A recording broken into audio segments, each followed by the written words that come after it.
Welcome back, Marvel fans.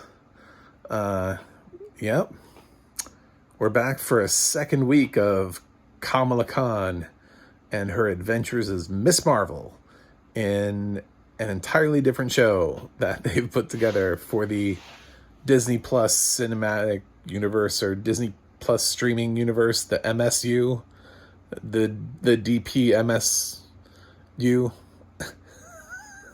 I don't know what this universe is called. But considering we keep getting shows from Disney Plus that are Marvel, I feel like there has to be an acronym for that, right? Like Disney Plus Marvel Streaming Universe. So DPMSU? Is that what we're going with? Anyway, um so the first episode I wasn't like crazy about. I thought it was okay. It did a nice job. Our Kamala Khan is very entertaining and has a ton of personality, like personality for days. I love her. And we were sort of introduced to her origin story, and that was the first episode. My problems were sort of the generic repetition of disapproving mother that I feel like I've gotten so many times from shows with this with this culture. I felt like I was just here with Turning Red.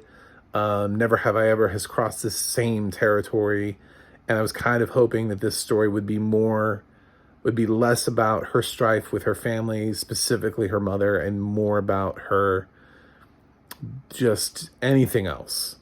I like different things, different stories. So the second episode does break away from that in a beautiful way. We get her, I mean, she's at a mosque for like most of the episode there.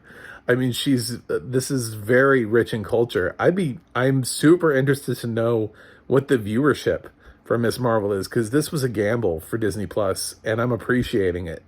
I feel like it's getting a little slow going. I feel like they didn't quite trust that people would know or understand or comprehend or get into Kamala Khan. So we're still getting into her power set, and she's still learning the ropes. And it's very, very early on, in a way that for a TV show, when you have a limited amount of episodes, kind of feels like it's slowing down the pace. We might have been introduced to a villain. I don't know. Damage control was also being really sketchy, so it's hard to tell.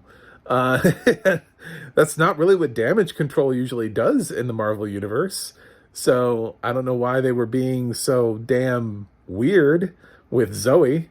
But anyway, but at the end of the second episode, we're introduced to somebody who we don't know if it's friend or foe, to be totally honest. So that, and if it's friend, then we still haven't met foe. You know what I'm saying? So if it's friend, then who is the foe? This time I stayed and hung out and waited, because last time I found out after the fact that I missed that mid-credit sequence with damage control, and I had to go back and watch it after I even posted the review. And then somebody was like, "Oh, did you see the mid-credit sequence?" And I was like, "Oh, there's a mid-credit sequence? Oh, damn, I already reviewed this I already reviewed this thing. I gotta go back and find it." And then there's just this damage control thing, and I was like, "So damage control is gonna be in this? Okay." Didn't they decide not to do a damage control show? I feel like that was pitched at one point, and they were like, "Nah, these people aren't interesting enough." So they're just roping them into Miss Marvel? That was their answer? Okay. That's what we're going with. And Kamala's friends are fun, but I like Bruno. Obviously, he's struggling with the fact now that his best friend has superpowers. At the same time, he's been given this excellent opportunity to go to Caltech, and it's like, we need to talk about Bruno, because we got to figure out, like, what is his place in Kamala's future, like, going on. Is he going to be like Ned? Is he going to be like the man in the chair? Does this kid get superpowers on himself? I literally do not know enough about Bruno. I don't know what he becomes. I mean, like, I understand who Kamala Khan is, and I know a little bit about her backstory, but Bruno to me is just like, I have no idea. I don't know if this kid was created for the TV show, if he's referenced in the comic books. I don't know if this dude becomes Iron Man at some point. I have no idea where this character goes in his Marvel journey. So, but I thought it was interesting at all that we gave him his own plot and story in the second episode, which isn't even very long. So, dude's already starting to get his own motivations in life. We're also introduced into a possible love interest for Kamala. So, maybe that dude will end up being something. But this thing's full of life and full of culture, and I do like where it's going. I think it might be a little bit slow going. It might just be a little too much. It might not have enough faith in itself or faith in its audience to be able to follow. The Moon Knight did that a little bit too, though. Moon Knight was like, I don't know if we're gonna have to slowly introduce the world to Moon Knight. And it's like, I remember watching Guardians of the Galaxy. I didn't know much about them as a group. I don't think most people did. And we kind of just jumped in and we were like, oh, there's a talking wreck. Oh, there's a tree. Like people didn't. I didn't need a lot of backstory to know why there was a talking raccoon and a giant tree, Just, all right, there's awesome. Let's go with it and see where we're going. For some reason, Disney just, I guess with the last two, I feel like they've stopped relying heavily on audiences to understand things. And now they feel like they need a lot more time of exposition. And Moon Knight did it really well. And this one is just kind of feeling like it's stretching things out. I feel like I should know who the villain is by the end of the second episode. This is not going to be 10 episodes. I know that. These shows have been running like 6 to 8 episodes.